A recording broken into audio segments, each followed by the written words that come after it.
अगर हम किसी भी मोबाइल का बैटरी कनेक्टर को चेक कर रहे हैं, किसी भी मोबाइल मतलब कोई भी कंपनी का मोबाइल, ब्लैक वाइट से 200 से 1000 जीआर आना चाहिए, जो मैंने आप सबको लिखा चुका हूँ। और रेड वाइट से ओएल।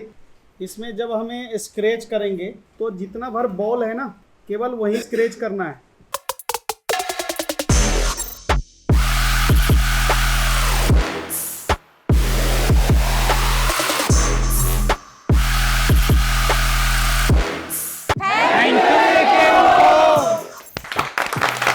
केस स्टडी कर रहा हूँ Redmi 13C 5G का। इस पे जब मैंने डीसी सप्लाई पे लगाया तो ये ऑटोमेटिक एम्पियर ले लिया। क्या ले लिया? देखो एक बार फिर से देखो, यहाँ देखना डीसी सप्लाई का दिख रहा है ना, डीसी सप्लाई मेरा ये तो माइनस है। देखो इधर 31 मिली करंट का ऑटो एम्पियर ले रहा है, यानी कि ये हाफ शॉट है।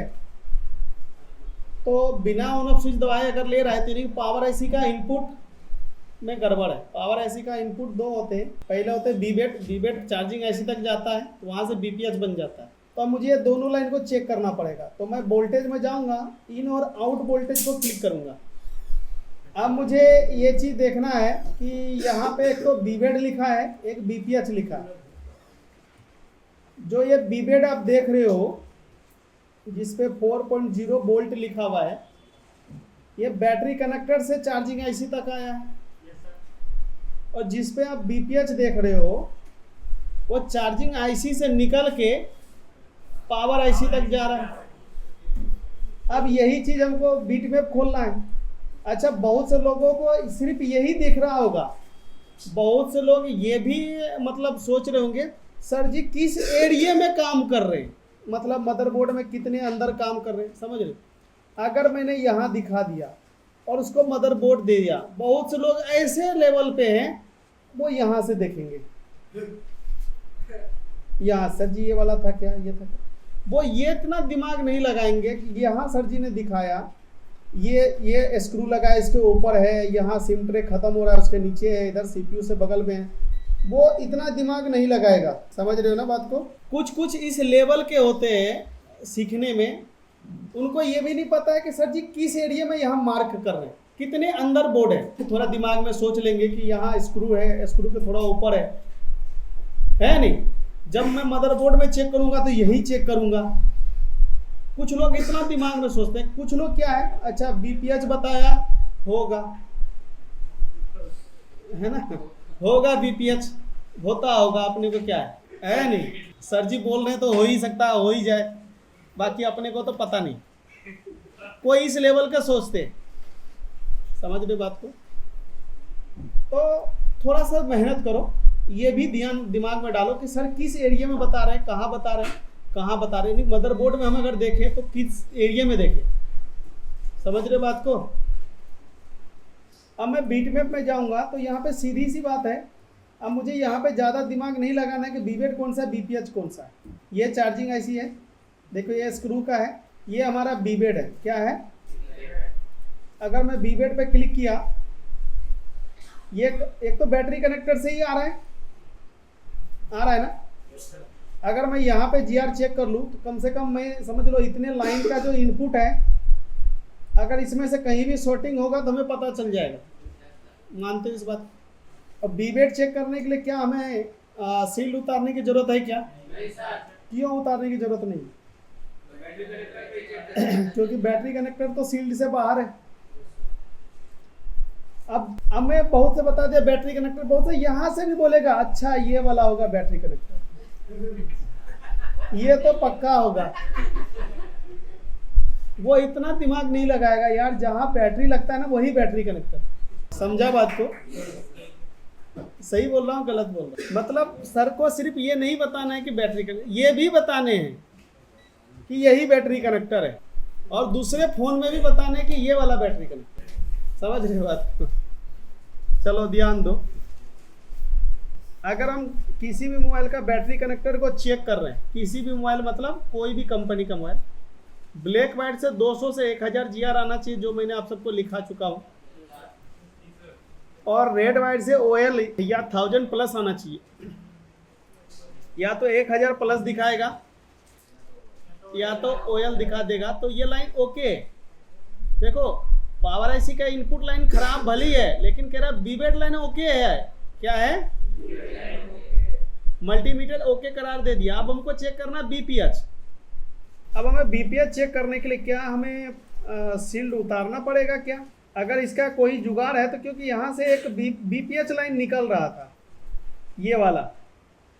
अब हमें देखना इसका कहीं पे टीपी जो है जो शील्ड के बाहर हो। देखो जैसे यहाँ शील्ड के बाहर है ना भाई, ये शील्ड के अंदर है, ये तो बाहर है। अरे भाई लाइन ही तो चेक करना है, हैं? यहाँ पे भी चेक कर सकते हैं। कहाँ पे? बोर्ड के दूसरे साइड में, पावर आईसी के तरफ। ये शील्ड है, ये तो शील्ड से बाहर है। हमें तो यही तो ढूंढना है ना, शील्ड से बाहर वाला टीपी। तो बताओ अब मैं यहाँ चेक करके बताऊं या फिर यहाँ पे? बात एक ही है, यहाँ चेक कर लो, यहाँ चेक कर लो। विदाउट शील्ड ओपन ही चेक हो जाएगा। पहले पता तो कर ले खराब क्या है, बीपीएच या बीपीएच। तो चलो यहाँ पे चेक कर लेते हैं, सिम ट्रे के पास। पता है ना, ढूंढ लोगे ना ये? कहाँ से ढूंढना है? बैटरी कनेक्टर से या यही वाला है? अच्छा, बहुत से ये सोचे सर जी को कैसे पता चल गया यही है। अरे मैं डायग्राम चलाया, इसके वजह से पता चला। समझ रहे बात को? आप अगर बीपीएच भी चेक कर रहे हो तो 200 से 1000 आना चाहिए ब्लैक वाला वायर से, और रेड वायर से ओएल या 1000 प्लस होना चाहिए। ये देखो, ये 1000 से कम नहीं चलेगा। बात मेरा समझ में आया? यानी कि हमें जो दिक्कत आया ना, वो बीबेड में नहीं है। डीसी सप्लाई हमको क्या बोला भाई, पावर आईसी का इनपुट में दिक्कत है।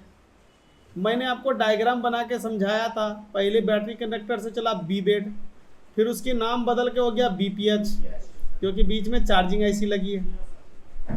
तो ये बीपीएच में गड़बड़ है, यानी कि चार्जिंग आईसी से जो निकल रहा है ना वोल्टेज, और पावर आईसी के बीच जा रहा है, उस लाइन में गड़बड़ है। क्या है?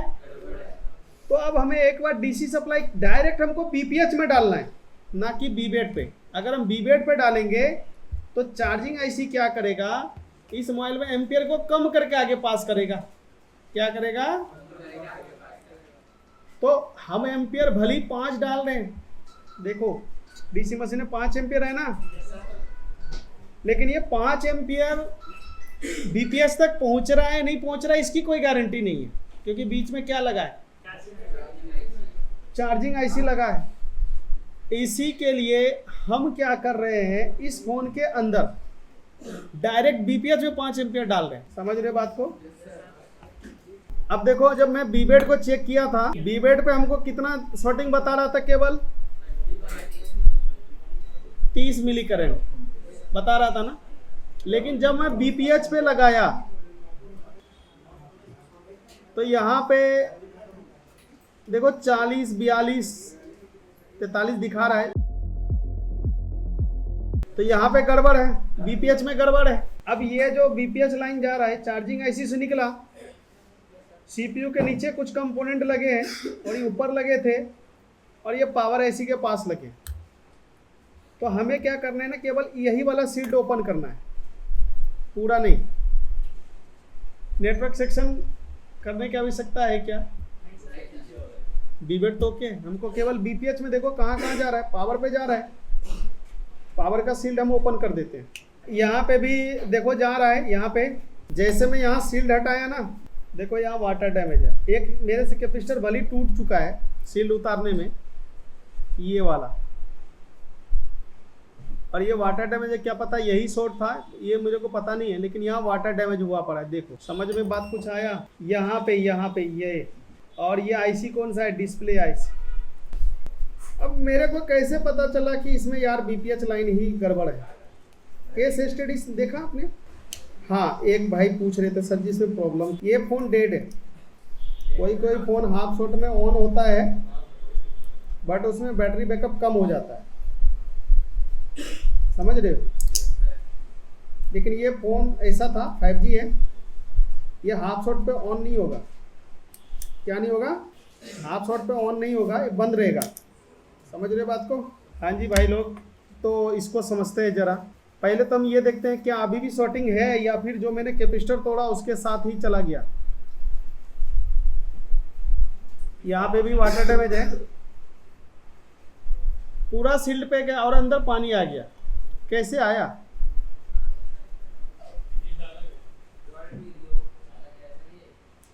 अभी भी शॉर्ट है। कैसे आया भाई यहाँ पे पानी? मैं बताऊं, जब हम फोन पे बातें करते हैं तो पसीने भाप बन के अंदर घुस जाता है,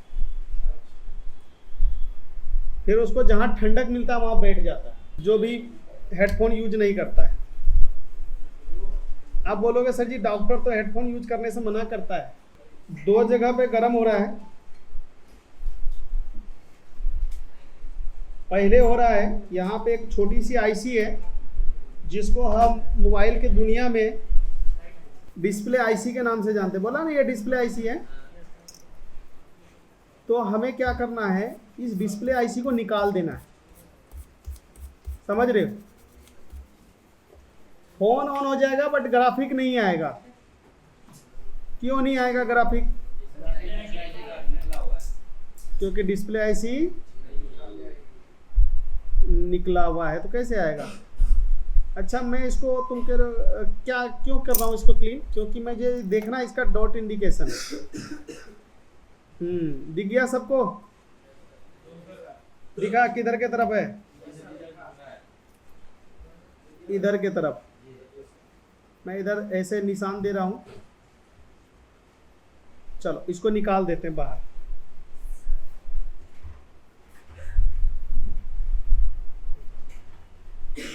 अभी आप सबको समझ में आया इसमें प्रॉब्लम कैसे सॉल्व करना है, केस स्टडी क्या होता है। बट हम जब रिपेयरिंग पढ़ते हैं ना भाई, बातें मत कीजिए, मैं जो बोल रहा हूं उस चीज को सुनो।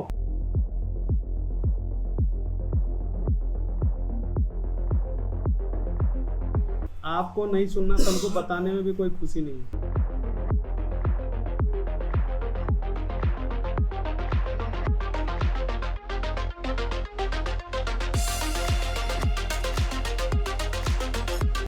इसके बहुत सारे प्रिंट जो है ना वो डैमेज भी हो चुका है।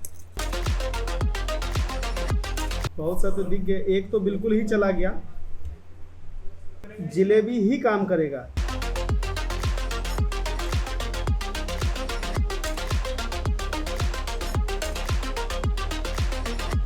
तो ये इसको जिलेबी तो बाद को बनाएंगे, पहले हम देखते हैं कि हमने जो आईसी उतारा है कि उस पर जीआर ओके हुआ या नहीं हुआ है ना।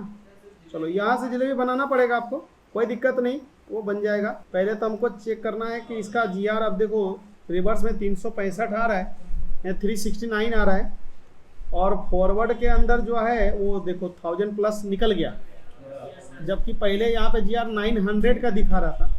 अच्छा, बहुत से लोग ये बोलेंगे सर जी आप यहाँ क्यों चेक किए, वहीं पे चेक कराओ। अब बेबहानी कर रहे हो तो लियो यहाँ पे भी चेक कर लो। अब तो मिल गया ना तसल्ली। नहीं, बहुत से बोलते हैं सर जी वहाँ आप दूसरे पे, मतलब ज़्यादा सीखने के बाद कई बार हम ही पे शक करने लगते हैं ना, तो हमें दिखाना पड़ता है। देखो इसको हम बोलते हैं केस स्टडी। क्या बोलते हैं? मैं ये जो वीडियो बना रहा हूँ तो आप सबको जो दिखा रहा हूँ, मैं कोई बंद कमरे में नहीं बना रहा हूँ। बंद कमरे में क्या है कि मैं काम किया कैसे नहीं किया वो आपको नहीं दिखा रहा हूँ, रिजल्ट आपको दिखा रहा हूँ। और केस स्टडी क्या होता है, आप सबके सामने और आप ही का हैंडसेट पे हम ट्रेस करके दिखाते हैं, देखो भाई प्रॉब्लम कैसे निकल रहा है। तो डिस्प्ले लगा के चेक करना तो गलत बात है, क्योंकि इसके डिस्प्ले ऐसी जब बाहर है तो डिस्प्ले तो आएगा नहीं। तो एक बार मैं इसको ऑन करके आप देखता हूँ क्या अब ऑन होने का लायक है, ऑन हो रहा है या नहीं हो रहा है। तो देखो मैंने लगा दिया है। ऑटो करंट जो यहाँ हाफ फोटिंग बता रहा था ना 30 मिली करंट, वो हट चुका है। तो मैं यहाँ से ऑन ऑफ स्विच बटन इसका प्रेस कर रहा हूँ। देखो ये हैंडसेट ऑन हो चुका है।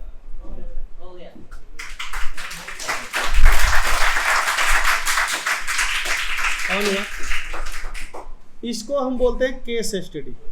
क्या बोलते हैं? अच्छा, इसको हम पढ़ नहीं सकते, इसको हम रिपेयरिंग करके ही समझ सकते हैं या रिपेयर करके समझ सकते हैं। इस तरीके का फॉल्ट है, आप रिपेयर करो तो उसको सॉल्व कर सकते हैं। पढ़ते समय हमको बहुत कुछ पढ़ना होता है, जैसे बक लाइन क्या होता है, एलडीओ लाइन क्या होता है, बीओबी लाइन क्या होता है, प्राइमरी क्या होता है, सेकेंडरी क्या होता है, डाटा क्या होता है, क्लॉक क्या होता है, सिग्नल क्या होता है, क्रिस्टल क्या होता है, चार्जिंग पीएम, है ना, सीपीयू, एमएमसी, प्रोग्रामिंग, सब पढ़ना पड़ता है, समझ रहे हो। लेकिन ये जो तरीका मैं बताया इसको बोलते हैं केस स्टडी। क्या बोलते हैं? ये होता है कि आपके फ़ोन में क्या प्रॉब्लम है कि नहीं, क्या प्रॉब्लम है, कौन सी लाइन से प्रॉब्लम है, लाइव उसको रिपेयर करना, ये केस स्टडी कहलाता। समझे बात को। अभी हम इस फ़ोन के अंदर इतने से इसको पीछा नहीं छोड़ने वाले, अब हम इसकी एक माइक्रो जंपर बनाएंगे। क्या बनाएंगे? और हम रईस भाई से ये गुजारिश करेंगे कि रईस भाई आप डिस्प्ले आईसी खरीदने की तैयारी कीजिए। रिवर्स या फॉरवर्ड में पूछ रहे हो? रिवर्स में पूछ रहे हैं आप। रिवर्स में तो 365 कुछ आ रहा था ना, और सर 400 से ऊपर। हाँ आप देख लेना, वीडियो देख लेना बाद में रिपीट करके। हाँ फॉरवर्ड में 900 कुछ आ रहा है। देखो मेरा ये बताने का मकसद ये नहीं है कि मैं किसी एक भाई का मोबाइल रिपेयर करके दिखा रहा हूँ। ये मेरा रिपेयरिंग ये करने का मतलब ये है कि आपको एक केस स्टडी दिखा रहा हूँ कि देखो इस तरीके का फॉल्ट को कैसे सॉल्व किया जाता है। केवल मेरा रीजन ये था, ठीक है। तो अभी मैं आप सबको इसमें ये बता रहा हूँ कि इसकी मैं कैसे, और देखिए इसको कैसे सॉल्यूशन कर रहा हूँ।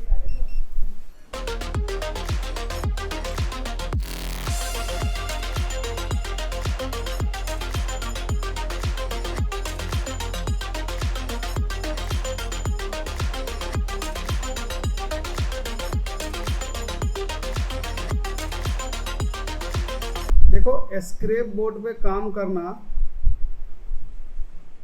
और लाइव बोर्ड पे लाइव काम करना है, जमीन आसमान का फर्क है। ये आप सबने महसूस भी किया हो जी। अच्छा आप इसमें ये नहीं कह सकते कि सर आप पहले से इसको ट्रेस करके रखे थे, है या नहीं, आप केवल बना के दिखा रहे हो। ऐसा भी नहीं है, क्योंकि आप ही सबका में से किसी एक का मोबाइल है, ठीक है भाई, जो मैं रिपेयर करके आप सब में दिखा रहा हूँ। अब इस तरीके का फॉल्ट आपके दुकान पे आएगा, अगर आपका हैंड स्किल ओके रहा तो आप बना के दोगे, नहीं तो रिटर्न करके देना पड़ेगा, है या नहीं। इसीलिए तो हम आपको ट्रेसिंग सिखा रहे हैं ना। ट्रेसिंग इसीलिए सिखा रहे हैं कि इस तरह के जो दुकान पे रिटर्न फोन हो रहा है आप उसको भी रिपेयरिंग कर सकते हो। देखो अब मैंने यहाँ पे जैसे माइक्रो जंपर किया, तो मैं क्या कर रहा हूँ, यहाँ जो एक्स्ट्रा ग्लू बचा हुआ था उसको हटा रहा हूँ। साथ में हम ये देखेंगे क्या फोल्डर का डिस्प्ले जैक ओके है ना, जब तक फिलहाल उधर सूख रहा है, जैक ओके है, कहीं से वाटर डैमेज नहीं है, ठीक है। नहीं तो कई बार ये पत्ता भी सड़ जाता है तो वहाँ भी बनाना पड़ता है।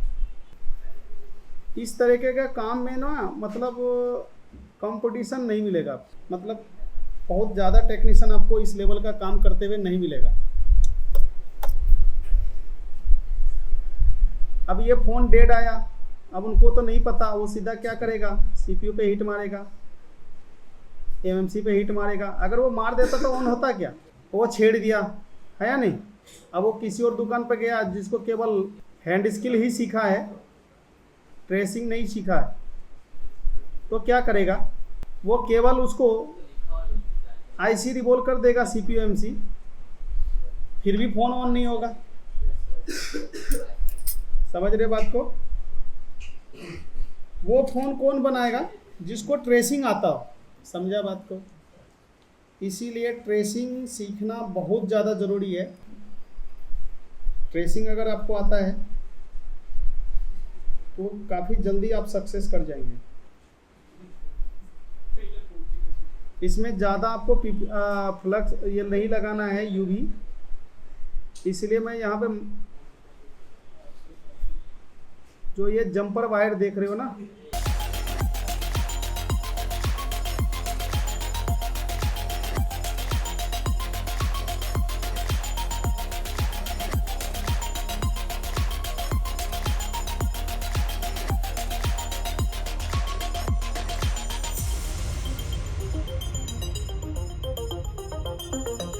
इसमें जब हमें स्क्रैच करेंगे तो जितना भर बॉल है ना, केवल वहीं पे स्क्रैच करना है, बाकी के एरिया को स्क्रैच नहीं करना। ओके। और अगर आपको ये लगे कि यूवी ग्लू आसपास के बॉल पे अगर चिपक गया हो तो उसको भी हटा देना। मेरा बात समझ में आ रहा है? अब जो मैं ब्लेड से कटिंग कर रहा हूँ यहाँ पे, वो मैं इस पे डिसोल्डर वायर से भी कर सकता हूँ। अब हमें करना क्या है, इस पे हल्का सा डालना है फ्लक्स पेस्ट,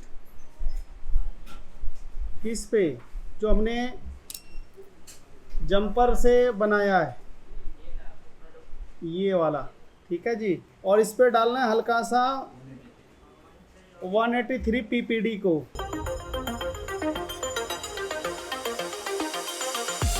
लग गया ना?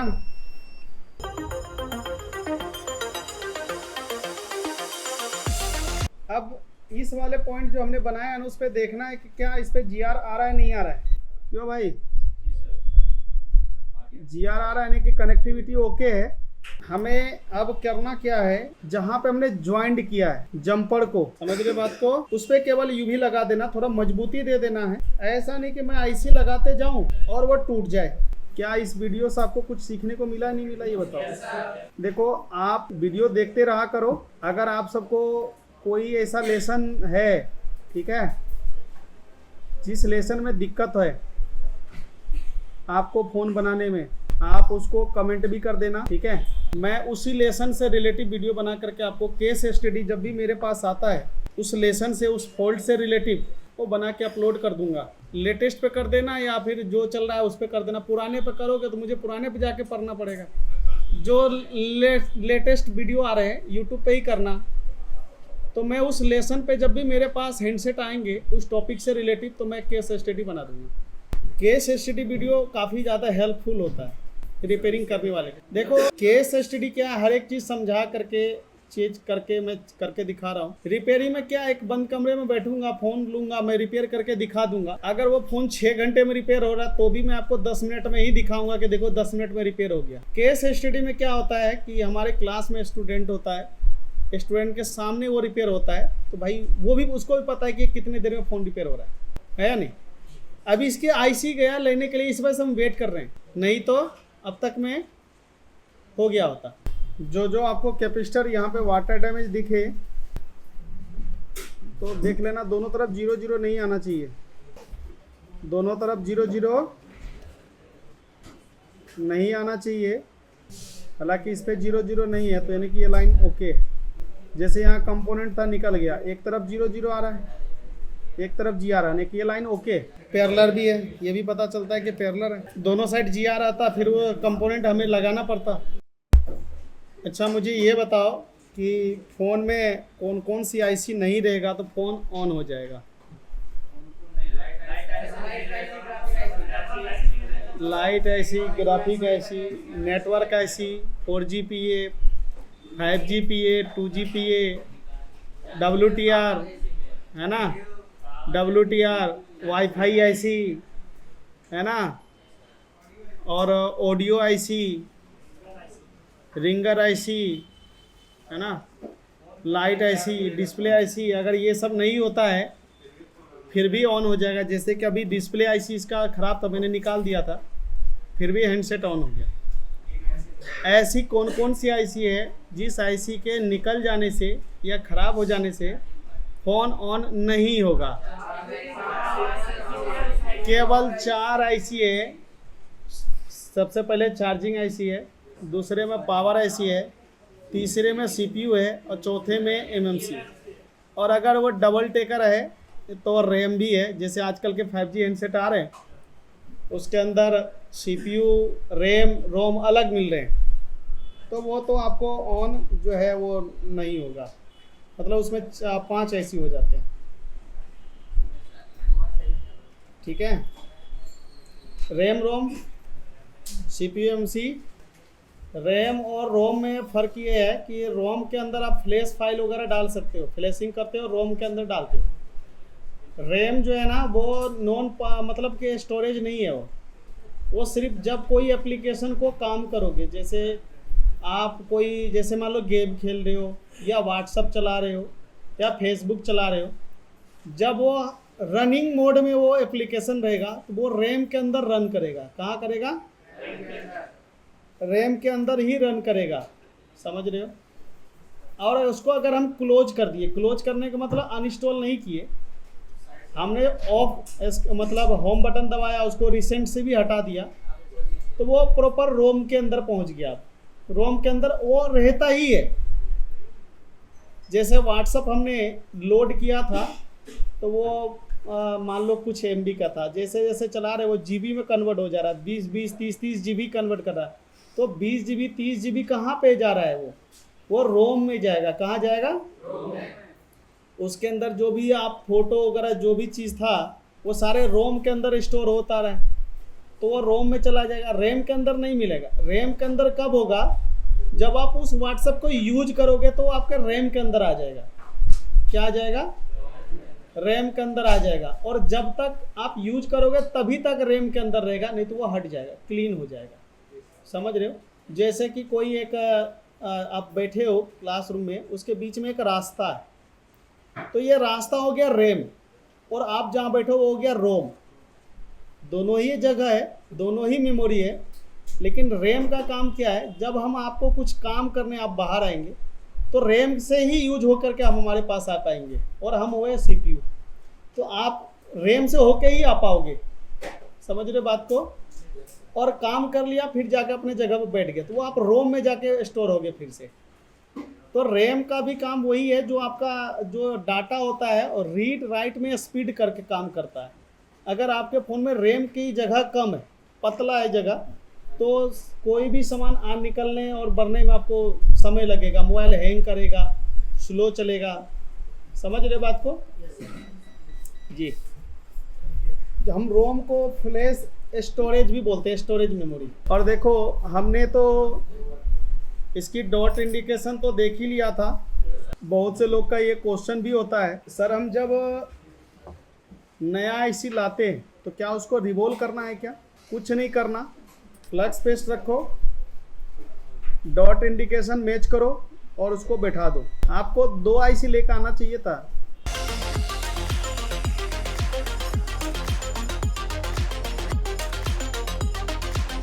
एयर कम रखना है जब भी हम IC को लगाएंगे। हमने फ्लक्स पेस्ट डाला है, जब हमें फ्लक्स पेस्ट साइड से नज़र आने लगेगा IC से, अभी देखो IC हल्का सा टेढ़ा लगा हुआ है, यानी कि IC अभी भले ये बूस्ट कॉइल मेरा हीट हो रहा था, पर IC अभी सही से पिघला नहीं है। IC के नीचे का बॉल ये सील्ड है ना, सील्ड पिघल गया तो समझ लेना बॉल भी पिघल जाएगा और वो IC भी सीधा हो जाएगा।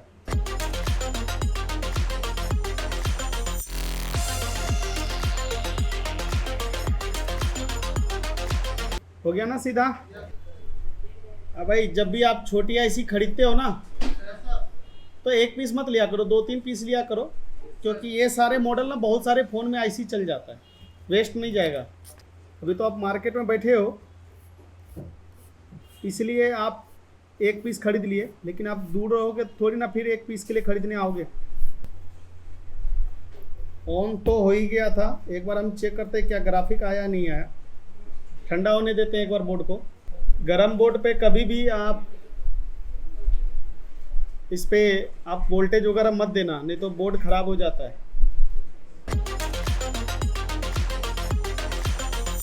देखो आया ग्राफिक।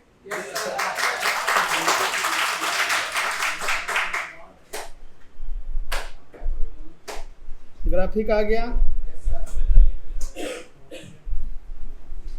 है भाई, यानी कि हमने जो मैक्रो जंपर लगाया, दिख रहा है ना ऑन होते हुए, हमने जो माइक्रो जंपर बनाया वो ओके था, डिस्प्ले आईसी लाए वो भी ओके था, है या नहीं?